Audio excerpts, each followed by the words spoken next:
Welcome to SuperTalk, the podcast that scratches your superhero itch. Just two suburban dads nerding out over superhero stuff on the small screen and the big. Buckle up, people.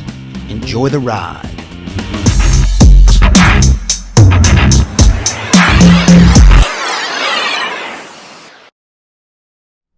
Okay, should be on. Looks like it's recording. Should be good. We should be good. Famous words. Famous last words. We should be good. We should be good. I tell you, I love that commercial. What's the commercial with, is it Kevin Hart? No. Who's the guy from... Tracy Morgan? Tracy Morgan. Yeah. So funny. Yeah. It's like, hey, we should be able to clear this bridge. And he's jumping off the bridge and he's like, hey, I think eating this is okay. Yeah, that's a hysterical commercial. That's a funny commercial. Hysterical. All right. YouTube, hey, thank you so much. The fact that we had like 3,500 views of our 33.5 or 33.5 version of our show speaks a lot to us, and thank you so much, YouTube, for viewing that. We really appreciate it. Absolutely. Thank you so much, YouTube. Please subscribe. All right, let's get into this podcast. Let's go. 3, 2. Welcome to Super Talk, the weekly podcast dedicated to news and reviews of comic book media on the big and small screen. This is episode number 34, and I'm your host, Brian Professor Pettis, and with me, as always, is my illustrious co-host, Titanium Tony Estrella. Titanium! Rock solid week. Wow. We got a lot going on. We're going to review the What If episode, and we're going to get into Titans episode, the Red Hood episode. Hey, look, we had a week, first bonus episode for Super Talk. Yeah. And that was fun. That was a lot of fun. We kept it pretty short, too. You and I okay, we know this trailer's coming out this week. All right, what are you doing tomorrow night? I'm available. What are you doing tomorrow night? Oh, we're going to get together and do an episode. That was fun. Yeah, that was. It was a nice distraction from our norm. And we're going to do more of those, can we? Can we please, Professor? Of course. Yes. Yes. Look, we're in spoiler season. I think more of these things are going to happen, and not so much for Spider-Man, and we hope they do, but look, he's the most popular superhero probably of all time. We can argue that, but you gave some pretty impressive stats last time. It's their number one comic book selling, right? Was it the number one? Yeah. I mean, Marvel's number one. I mean, at one point in time, Marvel had, I want to say, 4 simultaneous running Spider-Man titles that were being published. So it was Amazing Spider-Man, Web of Spider-Man, Spectacular Spider-Man, and Peter Parker, the Spectacular Spider-Man. And they had 4 basically titles simultaneously running about the same character. And you want to include like Ultimate Spider-Man and other ones that they had. I mean, it's ridiculous. Right. So when the professor says titles, he means like a series of comic books under a title name, right? Right. Yeah. So you could subscribe to one title and you'd get that title. But the storyline for that title. I mean, it's easily Marvel's number one character. And maybe someday we'll have this debate, but I would argue Spider-Man is the greatest superhero ever created.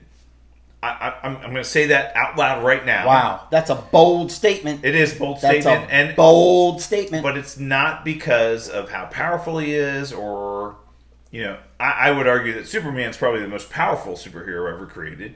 But Spider-Man, most popular, most beloved, most creative, he's just, look, a teenage kid gets bit by a radioactive spider and can do all this crazy stuff, and I mean, it's really cool. Yeah, it is. When you think about it. Yeah. And look, there's going to be more stuff coming out about this movie going forward, and I intimated about some of that stuff in the last episode, and we'll cover that. And sure. I think we'll cover it normal. If something crazy breaks out, you and I will get together. What are you doing right now? Right. Hey, let's get together. We'll do a crazy. We'll jump on it. Yeah, right. Absolutely. We're all about building content. But So, episode 34. Let's get it going. All right, well, before we get started, we always want to thank the listeners that bring the show to you, and those are our patrons. Patreon.com/SuperTalk. That's how you become a patron of this show. What does it mean? You donate $1 an episode. Hey, SuperTalk publishes an episode. Hey, we're willing to donate $1 for that. And guess what? Then you become a sponsor of the show. You are somebody that brings the show to the audience. So thank you for those of you who signed to become patrons. I can't begin to tell you how appreciative we are of that. It's something that really means a lot to us because you are the most important consumers of our product. And thank you. But if you want to sign up, patreon.com/supertalk. Yeah, very cool. And thank you for those that do. So we really appreciate it. Thank you so much. All right, well, let's jump right in. We got a couple of things, really important things to review this week. First, the new episode of What If. What if the world lost its mightiest heroes? Sponsored by... Right, sponsored by...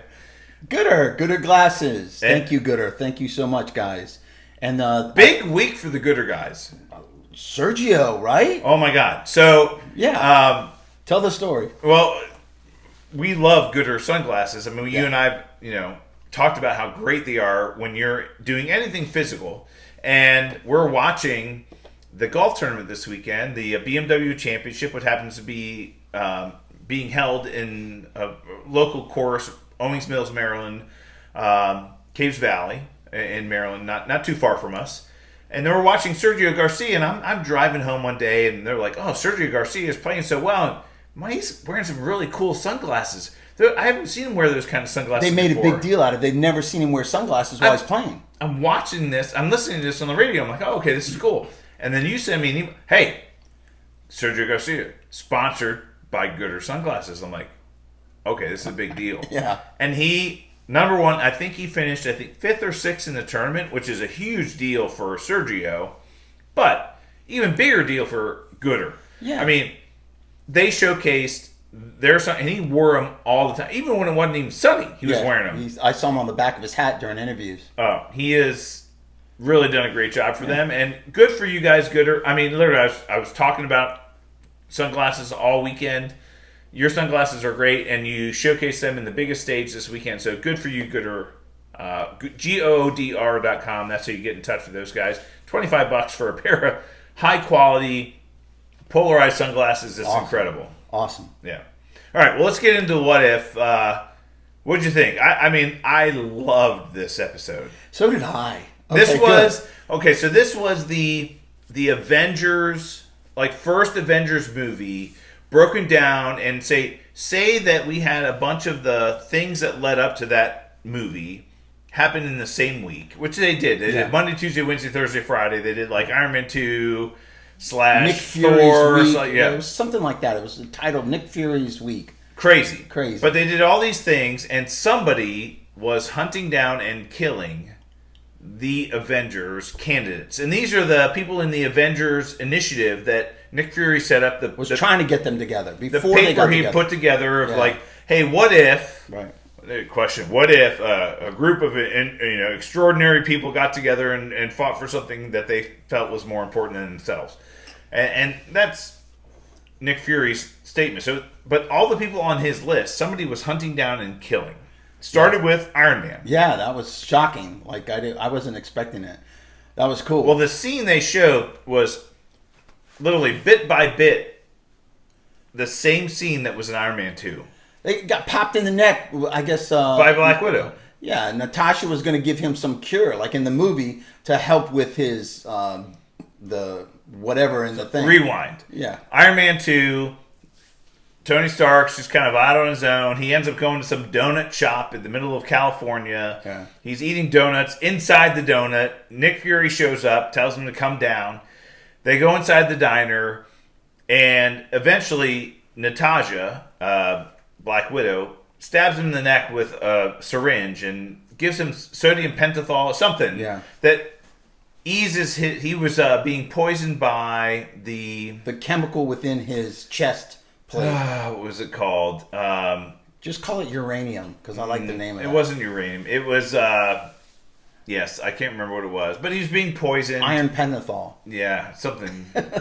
He's being poisoned, and they gave him a kind of a sedative that kind of would ease that. Well, in this show, it killed him. Yeah. And then Black Widow's being hauled off by the... She's being accused Shield, of murder. Yeah. You know, is hauling her off. You killed Tony Stark. And she's like, what? Crazy. Yeah. But then we go through this series of deaths that should not have happened. Thor gets shot in the heart Thor, by Hawkeye's arrow, and he's like, I didn't shoot him. And at that point, he was human because he was sent to Earth, like he couldn't lift a hammer, so he was very vulnerable, and that's what happened. Right. And then we had who was the next one to die? Hulk. They find Hulk.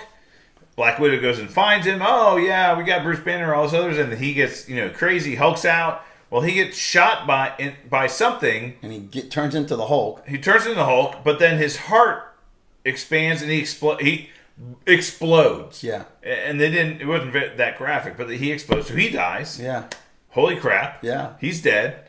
It's a cool episode. It was a good twist. Yeah, and what ended up happening was spoiler alert. No, spoiler. Yep. If you haven't watched it yet, spoiler alert. Right, audience.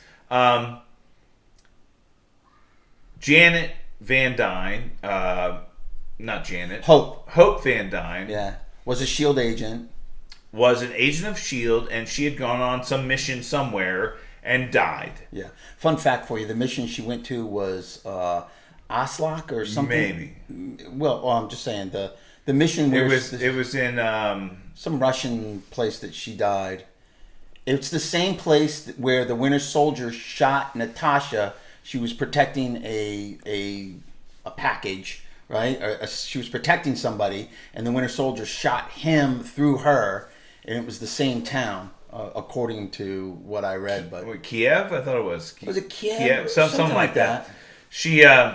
That's what she was talking about the first time she had encountered the Winter Soldier was in this city, and come to find out that that's the same city that Hope Van Dyne died in. So you think the Winter Soldier killed Hope Van Dyne? Well, that's the popular theory, is that the Winter Soldier is responsible for that. But the fact of the matter is she died. Yeah. And somebody got really pissed off about that, and it happened to be Hank Pym. Yeah. He wasn't too happy about it. And not only was he not happy about it, but he kind of went crazy and donned the Yellow Jacket armor. Yeah. And in the comic books, Hank Pym was a character called Yellow Jacket. So originally he was Ant-Man. He's kind of a dick, though, wasn't he? Yeah. And then when he became Yellow Jacket in the comic books, he was an asshole. Yeah. I mean, he was like physically beating Janet Van Dyne, his girlfriend at the time, Wasp, was beating her. And literally, like, if this had happened today, I mean, this would have been... The comic book would be off the shelves. Talking about this, the woke generation. He was an a-hole. But in this particular episode, he donned the Yellow Jacket armor, and he was responsible for killing each one. And I love the flashback explanations of, well, how did he kill Iron Man? Well, he shrank himself and got into the syringe that Black Widow injected in Iron Man. He went into his bloodstream and just basically killed him. Yeah. Killed him. Okay. That explains that. He was responsible for... Hawkeye was aiming at Thor, but he wasn't going to shoot him. And then Ant-Man made him like release the arrow when he didn't want to. Yeah, hit his fingers and released the arrow. And he's like, man, I never miss fire. And then he was on some bullet that was shot at the Hulk, went into the Hulk's body, injected some chemical or something into his heart. He threw one of the expanding discs at his heart. The disc that made things enlarge, and he made his heart enlarge and killed the Hulk. Yeah, killed the Hulk. Brilliant. Well, holy crap. Yeah. So we found out that who knew Hank was such a mental case? Well, but here's what it tells me. But this is how powerful Ant-Man is. Right? Respect for him. And didn't he say that using the suit over time took its toll on me, right? I remember. Well, if you remember, that was why the Yellow Jacket in the original Ant-Man movie kind of went a little crazy too. Hank Pym said, without this special helmet, it will shrinking and growing will drive you crazy. Yeah. And Yellow Jacket in the movie was going crazy because he didn't have that special helmet that Hank Pym designed. But hey, it shows you how powerful that character is. I mean, can basically just take out anybody at any time, which is great. Well, and funny enough, in the episode, Nick Fury ends up aligning himself with Loki. Crazy. Who basically comes to Earth saying, "Hey, you killed my brother," and he's like, "Oh, hang on, we're gonna find out who killed your brother." And then Loki confronts Hank Pym in the guise of Nick Fury, which was hysterical. It was great. But then at the end of the show, Loki kind of goes to the United Nations and says, "I'm here to take over the world." And we're like, "Holy crap! Okay, crazy." Of course, that's what Loki's going to do. Yeah. So that was typical. That was kind of, I think they wrapped that nicely. And again, what they're doing with these episodes, which is fantastic, almost every single person that voiced those characters came back to voice the characters in this episode. Almost, yeah. Black Widow was not, Scarlett Johansson, but everybody else. I mean, and Tony Stark was not. But Mark Ruffalo came back. Yeah. Samuel Jackson was Tom Hiddleston. Yep. Everybody else. Even Michael. The Ant-Man, Michael Douglas. Michael Douglas. Jeez. Yeah. Total. Yeah, Michael Douglas was Ant-Man. They fart. had the Mark Ruffalo, like you said, Mark Ruffalo, but they also had Greg Clark. Agent Clark Coulson Gregg. came back. I know. I'm so dyslexic. Greg Clark. No, they had Agent everybody. Coulson came back. Yeah. Everybody came back. So I mean, look, they're doing a great job with that, and incredibly great story, great entertaining storyline, and again, was there anything in it that you could see that would follow through into any of the movies coming up? Anything? Because they said each episode, supposedly the episodes could contain Easter eggs or something that we might see in the future with this Multiverse of Madness. Anything? Not this so much, but what at the end of the episode, the big Easter egg was that all the Avenger candidates kind of died, with the exception of a couple, and one of them was Captain Marvel, who she came back. Yeah, Nick Fury. Who was the other one?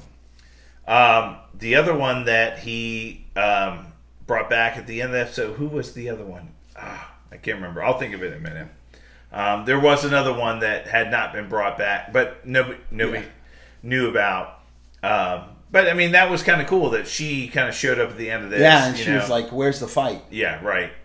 I don't know. Is this leading in? This one is one of those ones that I'm not sure where it goes. You know, it's like how it fits. You know? Yeah, I couldn't see the fit either. I couldn't pull it out.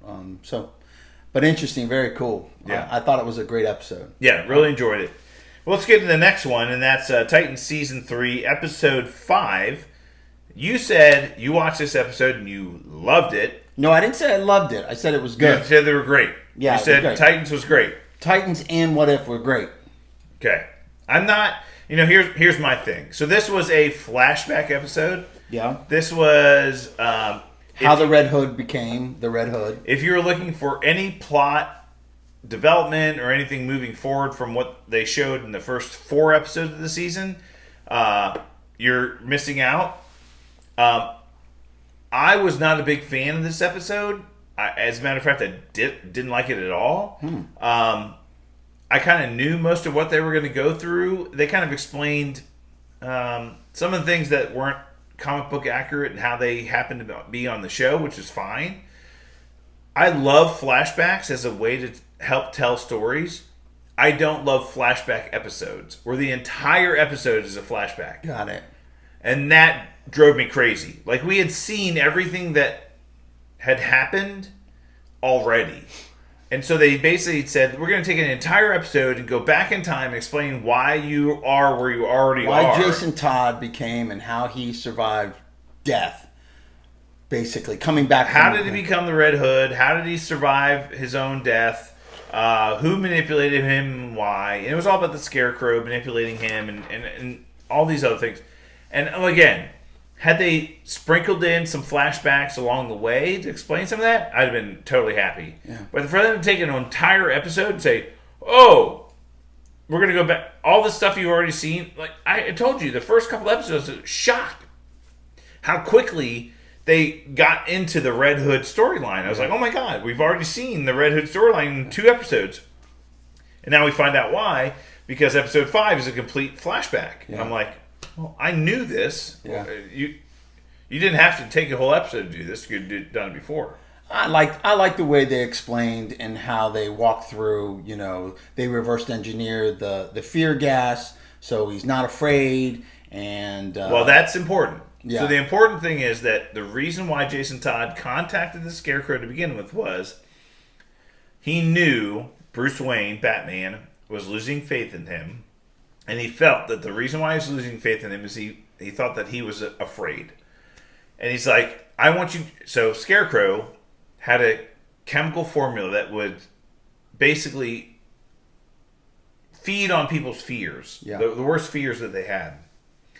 And he said, can you reverse engineer your chemical or your formula so that there is no fear? And he's like, I might be able to do that. So Jason Todd's motivation was to create something that would remove all the fear from him.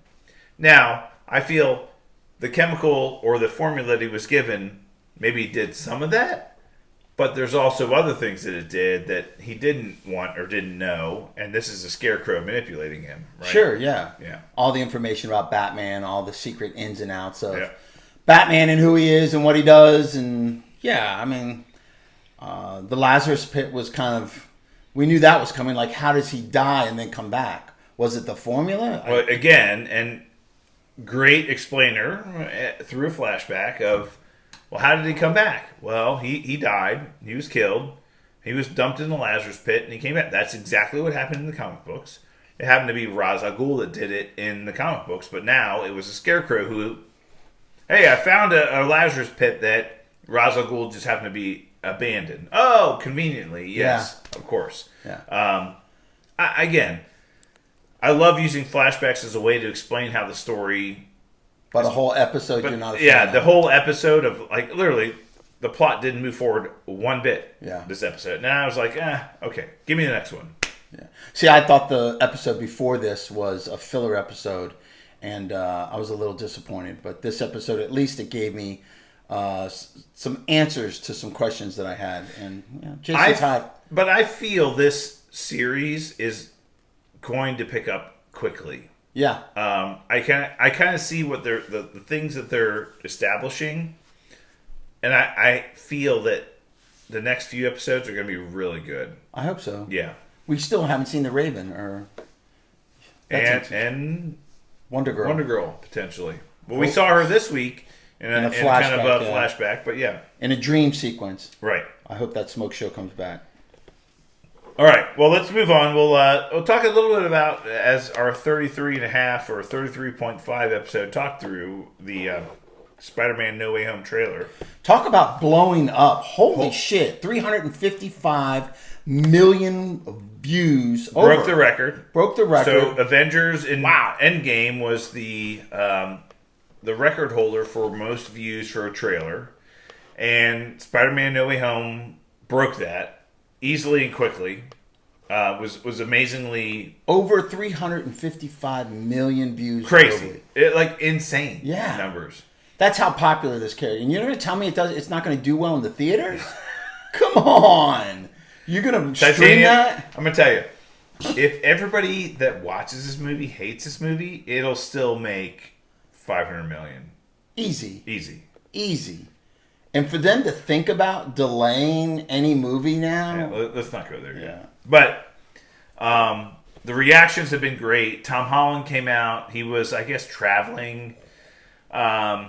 Released something on his Twitter account or Instagram account. Said, hey, the response has been incredible. I can't wait to show you more. It's been awesome. I'm really excited for you guys to see the words he used was just the tip of the iceberg. Sure. Yeah. I like that. Yeah. And but rumors abound of like, oh, what do they show? What do they not show? What does this mean? I mean, the breakdown videos on the internet are all off the charts of like literally screen by screen of like, oh, did we see the lizard or was it really a black figure? I mean it's crazy. Was it Mephisto? But this just shows you how invested people are in this, and I love it. It's great. Again, Spider-Man is one of my favorite characters of all time, so I mean, I'm happy for it, and I'm happy for Tom Holland. Again, my feeling is they're going to use. I mean, gosh, think about this one teaser trailer. How many views it had. I mean, this is going to get so much hype. But just and here's the one example I'll use. If you remember, Avengers, Age of Ultron. Mm-hmm. We got a trailer, we got a teaser, then we ended up getting a trailer, and then literally like a week before the movie came out, we got a trailer, and the last thing that they showed on the trailer was Vision's face. Oh, yeah. Remember that? Yeah. And that was a week before the movie came out. Yeah. We'd gotten all these teasers, we'd gotten all these trailers, and all of a sudden, a week before the movie came out, we got another trailer, and Vision's face came in the last second of the movie. I guarantee you, we're going to have like another couple teasers here and there, might see the other characters, but a week before this movie comes out, we'll have a trailer with Tobey Maguire and Andrew Garfield, and they're going to show up and be like, oh my god, the other Spider-Man are here. Yeah, we all know it's happening. We all know they're going to be in the movie, but they're going to wait until that last week before the movie, and they're going to hit freaking the turbo button on the promotions, and they're going to show them, and then everybody's going to go crazy. I hope so. I love that shit. Right. I mean, that's what gets me fired up about it. I love it. The only problem, though, is Titanium shuts it down 2 weeks before a movie. So I might not see that. I might not be able to shut it down. I might well. If they show something mega like that and I hear about it, I'm going to have to go watch it. So. Yeah, but, look, people. We're going to get a trailer, a full-blown trailer at some point. So. I know Titanium is. I'm still skeptical about this movie, how crazy and busy it is. And, I am. But at the same time, I'm looking forward to, and I'm going to repeat my previous statements. This is going to be a Tom Holland Spider-Man movie. Yeah. This is a Tom Holland movie. He's going to be Spider-Man. He's going to be the star of the movie. We know Doctor Strange is going to be part of this movie and a reason for some of this plot that we're seeing. We know Tobey Maguire and Andrew Garfield are probably going to have cameos. We know some of these other villains are going to... And you know what? I think William Dafoe's version of the Green Goblin may be the villain of the movie. But this is a Tom Holland Spider-Man movie. And these other Spider-Man, they may have cameo, but it's just going to be like snippets here. Hey, we can work together. Let's try to make this happen. But it's a Tom Holland movie. He is the guy they are going to promote as being the guy moving forward for the next few years. I want more of the Infinity War type of feeling and movie experience. And I say that by... I want to go into this movie and I want a twist or a character to appear or something that blows me away, that I'm shocked. Like, oh my God, there was rumors, yeah, but I don't even want the rumors. I want that to be this movie. Who would that be? Let's see. Some kind of mutant, I think would be great. I don't think we're going to get that in this movie. I don't think so either, but I'm just telling you that type of shocking... I think we're going to get a flavor of or a version of the Mephisto? Sinister Six. That would be great. I think we're going to get that. I think we're going to get Tobey Maguire and Andrew Garfield cameos. I think we're going to get that. I think we're going to get some version... And again, I think the question is who's the sixth Sinister Six. I think. How about Richard Reed showing up? Or Reed Richards? I did it again. Reed Richards. No. I think you're reaching at that point in time. I think this is going to be... question now is does Spider-Man show up or cameo in the next Doctor Strange movie, which is only a couple months after this movie comes out? Maybe. Who knows? I think we are going to see this movie and be very satisfied and happy with the containment of this movie. I hope so. And then I think the end of the movie is going to really paint a picture of where we're going to move forward. Here's the Easter egg or the big secret appearance that I think we're going to see in this movie that you may be alluding to. I think we see Eddie Brock in this movie. That'd be cool. I That'd be a nice crossover. I think we see Eddie Brock in this movie. I just think we see it. They've talked, and the fact, and we'll get to this in the news, the fact that we'll have Venom, Let There Be Carnage before this movie, I do believe we might see this kind of path towards, hey, can we all be in the same universe? And I think we'll see that. Like the last episode, I said Sony was kicking around their own universe, and they've actually gave it a name, Sony's Spider-Man universe.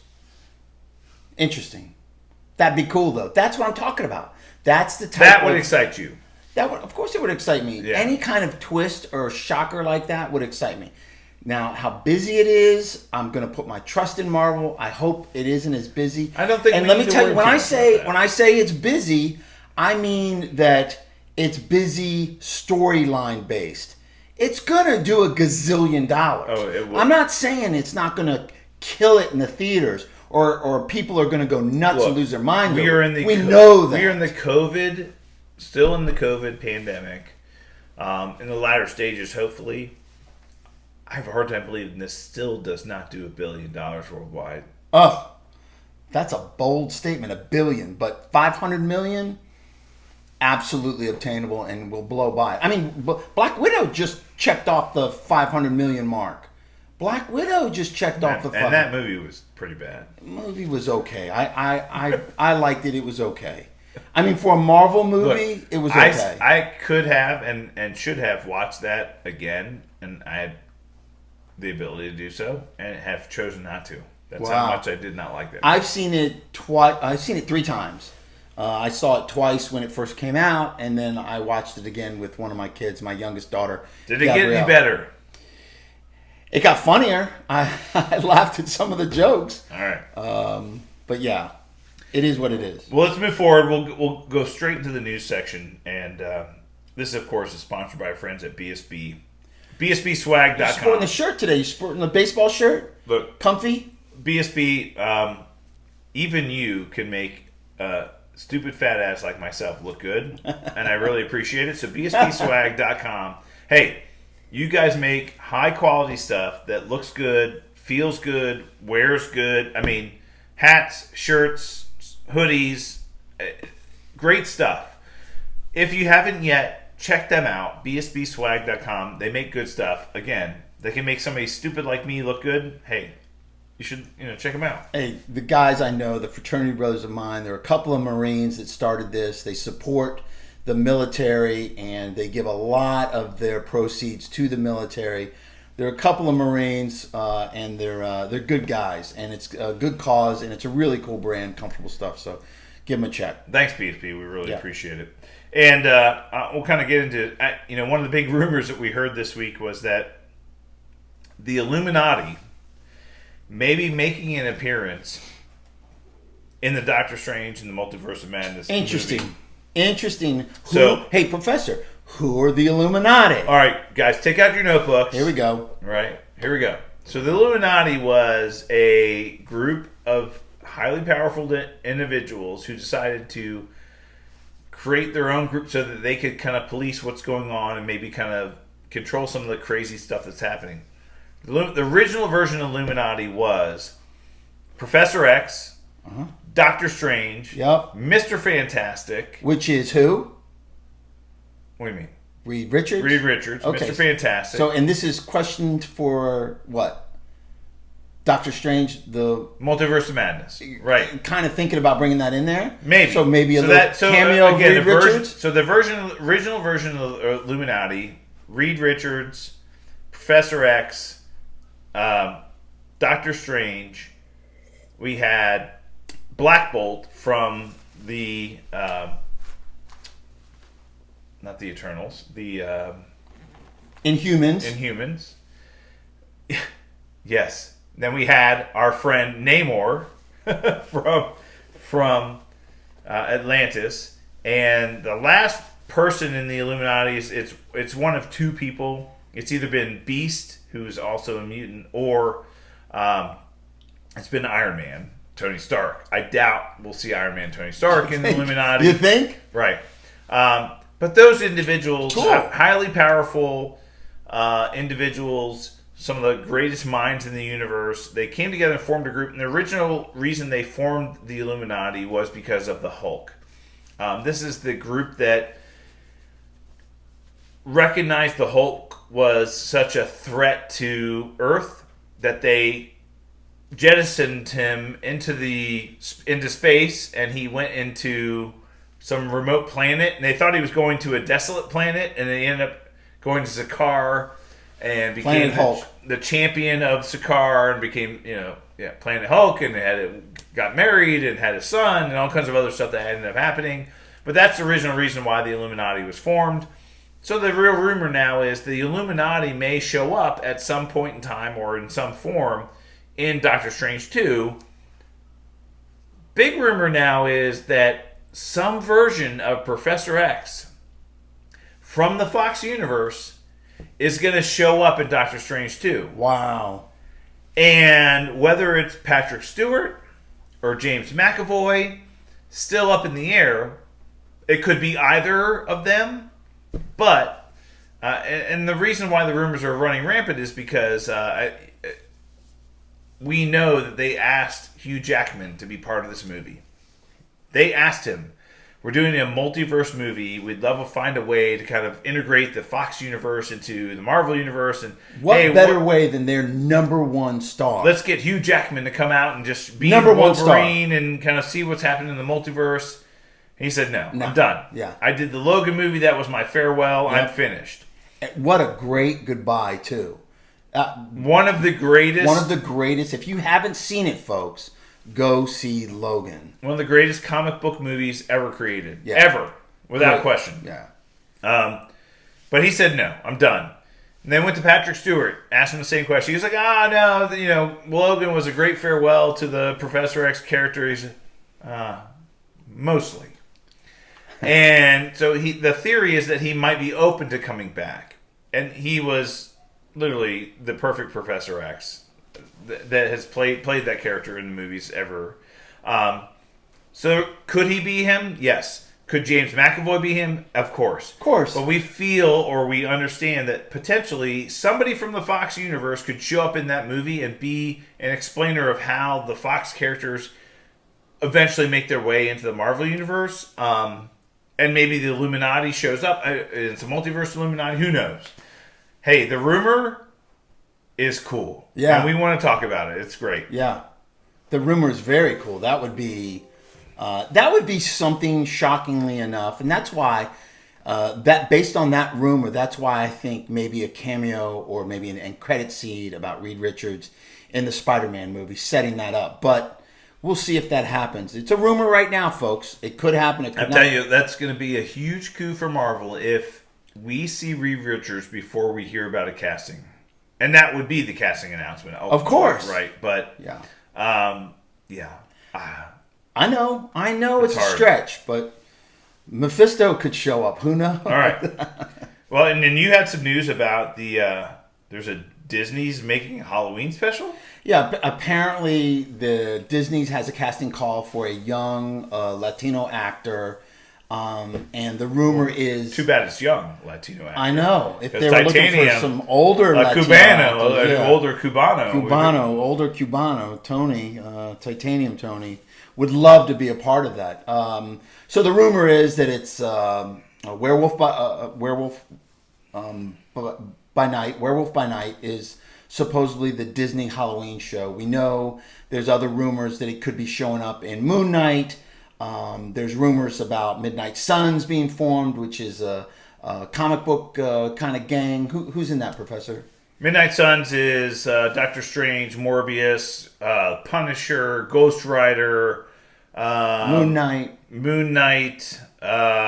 Werewolf by Night. There's Dr. Voodoo. There's just like so many guys in that Midnight Suns group. Yeah. And we know some of these characters are coming. We know we've seen the Punisher. He's around. We're hopeful the Ghost Rider comes back. We're hopeful at some point in time. We know Morbius is going to be there, right? Morbius is going to be there. We know Doctor Strange is already around. So, and we know Keanu Reeves is in the wings doing some kind of project. We just don't know what. Doing cartwheels. We just don't know how. Right. Yeah, that would be cool. I mean, so we got a holiday special with the Guardians of the Galaxy. We got a Halloween special with a kick-ass werewolf. I can't wait. I think that's kind of cool. Something I read about Werewolf at Night, a little bit different than the werewolf. He doesn't need a full moon to turn into the werewolf, right? Yep, he can only turn into the werewolf at night. Like the sun cannot be up when he turns into a werewolf. Right. That's why he's called werewolf by night. Yeah. As long as the moon is in the sky, he can become a werewolf. Doesn't need to be full moon. That's cool. Yeah. I like that better than has to be a full moon. Right. We get to see him more. Okay. And then, look, we had a couple of ping pongs this week around Venom, Let There Be Carnage. I was pissed. I sent you that and I was pissed. Well, you were the one that sent me the original. Yeah. Like, look, and I think this raises a good point. So there was a report earlier in the week that Venom, Let There Be Carnage was going to be delayed. That Sony was not happy with some of the box office returns for some of the movies that have had box office releases thus far. And they're like, we're going to delay Let There Be Carnage for maybe a month or two. So they had already delayed it a month. It was supposed to come out in September. Now it's going to come out in October. October 15th, I believe, is the date. And they're like, we're going to delay it again. So the rumor was, Sony's going to delay it again. Well, literally like 3 days later, another report came out and said, no, there's no delay. Sony's not delaying anything. We're good. We're sticking with the original date or the rescheduled date. It's going to come out in October. Well, CinemaCon, I think at CinemaCon, Sony had a big what to do, and that's where the Spider-Man trailer came out, and they kind of hyped all their films, and they did nothing about Venom, and they assumed that because they kind of ignored Venom in that their big production there, that it was going to be delayed. So, but that's not the case. They say it's still on track. And again, the statement I gave you was, you really got to be careful when you're reading rumors on the internet about announcements. And these are not official announcements that came from Sony. Right. There's not official announcement that came from Marvel. These are rumors. Rumor is Venom Let There Be Sony contemplating a delay for Venom Let There Be Carnage. Look, unfortunately, we're in a world where being first is more important than being right. Amen. And so many of these news outlets are out there trying to be first with the news. I want to break this story. I'm going to show everybody that I know what I'm talking about before anybody else does, and I'm going to be the first out there. Look, Professor preaching. Yeah. Being first is not always as good as being right. Yep. And that's exactly what happened here. Somebody jumped the gun, and CinemaCon. They didn't talk about Venom Let There Be Carnage. Well, that means they're delaying the movie. Slow down. Yeah. They didn't. And the fact that you said that, everybody in the world is now talking about the fact they're going to delay this movie. And Sony came out and said, look, no, we're not delaying this movie. It's going to be fine. Yeah. And especially after they saw the count of how many people saw the Sony Spider-Man kind of trailer, right? I mean, how can we delay that movie? 355 million views? We're not. You talk about getting people pissed. Oh, yeah. Delay that movie. Yeah. See what happens. Agree. So, yeah. Look, it's people. Look, you want to hear these stories? Great. Don't take them as gospel until you hear from Marvel, from Sony, from anybody credible. All it is rumor. Like SuperTalk Podcast. If exactly. You hear from SuperTalk we're guessing. Podcast, it's gospel. Yeah. No, but we're guessing. Hey, look, we're batting 700, but we're guessing. Yeah. We're trying to do the best we can. Yep. Anyway, next piece of news. Hey, Ed Asner dies at the age of 91. My God, number one, I got a lot of love for Ed Asner just as an actor and some of the roles he's portrayed in his life. Yeah. Fantastic. For me, and again, this being a comic book superhero nerd, I remember Ed Asner as voicing J. Jonah Jameson in the Spider-Man cartoon back in the 80s. I mean, he was the voice of J. Jonah Jameson, and it was like, wow. I mean, and again, he's done a million things otherwise, but great actor. We sorry to see him go, but I just wanted to kind of call that out because he was just a fantastic human and had some great roles in his life. Yeah, rest in peace. Passed away in 91. At 91. Yeah, at 91. That's old. Not in 91. No. At 91. Right. All right, well, let's get into the topic of the week this week. And, of course, this is sponsored by our friends at Studio G Studios. Studio G Studios. Love those guys. Thank you so much. Topic of the week. Yeah, it's I've been saving this until this week. Look, guys, there's a movie coming out this weekend. What movie is that? It's, is there? Shang-Chi and the Legend of the Ten Rings. It's coming out in the theaters. You can see it as early as Thursday evening, but it's Which coming, you are. I'm seeing it in IMAX on Thursday evening as early as I can. But it'll be out Friday, Saturday, Sunday. I'm going to say a few things about the movie and seeing the movie. Well, mention your comic book first up here for the YouTube. We got a little Journey to Mystery featuring Shang-Chi. So Journey to Mystery is the comic book series that features Thor, very legendarily. But there was a few extra characters that showed up in there, and we got a little Shang-Chi in here, the Master of Kung Fu. I'm going to do a little primer today of the Master of Kung Fu and who he is as a character and how he showed up in Marvel Comics and why he's important and where we've seen him before. But I'm going to talk about this movie a little bit. Look, I'm going to come out openly and say this.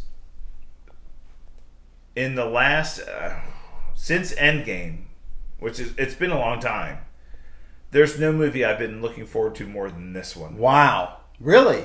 Well, we haven't had any. Yeah, that's true. The only movie we had since Endgame is Black Widow, right? Since Endgame? Is that the only movie we've had? I mean, I'm embarrassed to say this, but Wonder Woman 84, I was very excited to see. But we have not had many, if any, movies come out beforehand since Endgame. But, look, I'm looking forward to this movie more than any. This character is one that I know Marvel and Kevin Feige have been extremely interested in doing right for a long time. Ever since the first Iron Man movie, they've been talking about doing Master of Kung Fu. Wow. So this has been in the plans for a long time. I think they found the right actor to play this role. Home run. I think they found the right cast to surround that actor with. Yeah. I think they found a great director and a great writer to write a script. I'm going to tell you, if you go see this movie, you will not be disappointed. And you will be extremely happy that you went to go see this movie. In the theaters. Especially in the theaters. And you will be looking forward to seeing this character in future Marvel projects going forward, which we know is going to happen. Yeah. So please, look, we've talked about this. Seeing this movie in the theaters this weekend, next weekend, over the next few weeks is extremely important, not only for the future of this movie and the Marvel Cinematic Universe, but the success of this movie is going to dictate what Marvel decides to do with future projects. And this includes Spider-Man No Way Home. This includes Doctor Strange Multiverse of Madness. This includes Thor Love and Thunder. Are they releasing them in theaters? Are they going to hold on to them? Are they going to delay them? Are we going to delay the Eternals? Are we going to delay everything? And look, I don't want any more delays. Yeah. I'm done with them. Yeah. And if I were going to ask you to see a terrible movie in the theaters and pay your $12 to go see a bad movie, I'd be like, do it for us, people. Come on, help us out. Yeah. No. You're going to love this character. You're going to love this movie. You're going to love what you paid your $12 for. Please go support this movie.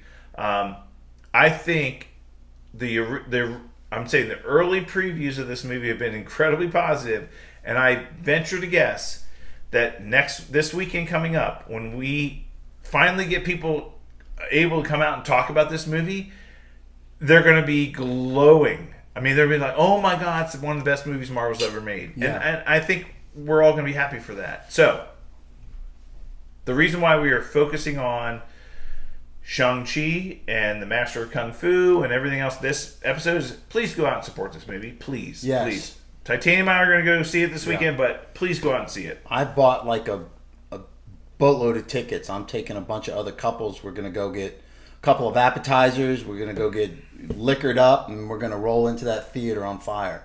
Yeah. Absolutely. So let's talk about the character of Shang-Chi. And again, he was had an original title called the Master of Kung Fu. He debuted in the Marvel Comics in 1973, and this was in direct response to the popularity of Bruce Lee. Yeah. In 1973, Bruce Lee was probably the most important and popular action hero in cinema at the time. Yes. He was in a TV show that was incredibly popular called The Green Hornet. He had been in several Hong Kong-based action movies, Fist of Fury, The Chinese Connection, and ultimately Enter the Dragon, which was a co-production with a U.S.-based production company and Hong Kong, which had never been done before for a kung fu movie. Was incredibly popular. I mean, he was one of the most talked about and most beloved characters or most beloved actors at the time. And Marvel was like, look, everybody loves kung fu movies. Let's kind of try to capitalize on this. And he debuted in 1973, and had a comic book established based on a character. Yeah. The character itself, and this is very different than the movies we're going to see. The actual character in the comic books was raised by his father, who was named Fu Manchu. Yes, Fu Manchu, kind of funny. Was raised to be an assassin. So very similar to what we're going to see in this movie. Wen Wu is the name of his father in this movie, but also trained and raised him to be an assassin. Yeah. Same thing in his backstory here, but different character. And like you've said in other episodes, his father isn't the Mandarin. You feel like we've really never seen the Mandarin yet. Well, and again, we're assuming that his father in this movie is the Mandarin, but I don't think they've ever referred to him as that. That's right. So we'll see. But his father in the comic books was a character named Fu Manchu. Again, trained to be an assassin, found out that his father was corrupt and evil and ran a criminal empire and said, I'm going to fight against my father. And that's what he did. Look, he's teamed up with so many of the just popular comic book characters like Iron Fist. Was he ever an Avenger? Yes. Oh, yeah. Absolutely. So, but he teamed up with Iron Fist and Daredevil to fight against the Punisher. He's been through that kind of whole scene. Teamed up with Black Widow before. Misty Knight and Colleen Wing, which we saw, as a matter of fact, in both of those characters we saw in the Iron Fist series on Netflix. He had teamed up with both of them to kind of become the heroes for hire and kind of do this kind of lawyer/hero thing. So he's got a rich history with a lot of these comic book characters, but he eventually did join the Avengers. He was asked to join the Avengers. At one point in time, Tony Stark was forming a new version of the Avengers that was going to be more aggressive. We'll say just kind of more physical version of the Avengers, and he's like, I need to get more fighter-based people, and he said, I might, pick up, Shang-Chi, the Master of Kung Fu, and, he did join the Avengers, which was fantastic. And one of his, again, the thing that he's known for the most in the Marvel Comics universe, not the cinematic universe yet, but the comics universe, he is the greatest and most prolific hand-to-hand combatant ever created in the Marvel Comics universe. Right. He is the best fighter that's ever around. He knows all different types of martial arts. He can kick anybody's ass, and he can do it 9 times over. I mean, he is one of the most incredible fighters ever. And he's known, that's why he was called the Master of Kung Fu, is because he was literally the master. He could beat anybody, anyway, anytime in fighting skill. Now, there are people that were maybe stronger than him. There are people that had energy-based powers, but like as fighting skills were concerned, he was the best. Yeah, we've talked about this in other episodes. At some point, Spider-Man lost his Spidey powers and went to Shang-Chi to learn how to fight without powers. So that that's respect right there. I mean, you gotta be a master. Yeah, respect. Master Kung Fu taught Spider-Man how to fight without his spider sense. Right. And he developed his own version of fighting called, I think, what did he call it, like Spider Fu or something like that. I might get T-shirts made, Spider Fu T-shirts. Yeah. But look, I think this is going to be a character we are going to like. So Simu Liu, who's playing Shang-Chi in the movie, I think the casting is spot on. Yeah. I think we're going to fall in love with this guy, and to see him in future Avengers movies. Look, hey, I wouldn't be surprised if we get a cameo at the end of the movie with Anthony Mackie showing up as Captain America and Nick Fury, or somebody say, "Hey, welcome to the Avengers." Right? I would lose it. You just said something that I don't think anybody has ever said, or I haven't seen anywhere yet. But you just said something. Welcome to the Avengers. I would lose my shit. Yeah, whether it's Nick Fury or I mean, the two characters we know are kind of in the Avengers at the moment. Are Nick Fury and Anthony Mackie, Falcon / Captain America. I mean, if either of them show up in like a post-credit scene with Simu Liu and say, "Hey, you're in," God, how excited would we be? Whoa. And again, the actor, the character, everything else about this guy, I think we're all going to fall in love with this guy. And this was the sleeper. I mean, you and I talked about this when we started the show in January, Titanium, when we knew this movie was coming out this summer. We said, this is the sleeper. Yeah. This is one that people don't really think is going to be that good, but I'm going to tell you, this is going to be one of their favorites. And when I get early reviews. When I have people that aren't huge Marvel fans and aren't comic book nerds or superhero nerds, and they're coming to me saying, man, I can't wait for this movie. It looks so good. I love Kung Fu. I love Kung Fu movies. I can't wait to see it. This is men and women coming to me saying that they were looking forward to this. Tells me that it's reached beyond into the novice realm of moviegoers, and I think it's going to be huge. Well, and you just pointed out the entire motivation for them doing this movie was that it is not your typical costume-based superhero. This is somebody real. This is somebody that comes from a different background. This is, enlightening people to Asian American culture. And, kind of, it really is just, I'm going to tell you, we're all going to be blown away by this movie. And I hope everybody says 2-3 weeks from now, Titanium, Professor, thank you for suggesting that I go to this movie, because it was one of the best movies I've ever seen. You got to go see it. So go see it. Absolutely. Please. Very cool. All right. Any questions this week? No questions. Let's ring the bell. School is over, Professor. All right. Well, that's it for us this week. We'll be back next week for more Super Talk. To get in touch with us on social media, hit us up via email, supertalkpodcast@outlook.com or @supertalkpod on Twitter. Until then, stay super, everyone. And we're out. And we're out. And we're out. Go see the movie. Please. YouTube. Help us out. I tell you, it's an easier get for Marvel than the Eternals. You know what I'm saying? I think the Eternals will be just fine. I think they'll be fine, but it's an easier to dip into the novice moviegoers. It's easier with a Kung Fu guy. There's not going to be one character in the Eternals movie that you're like, oh my God, I can't wait to see him again. Or her. That's true.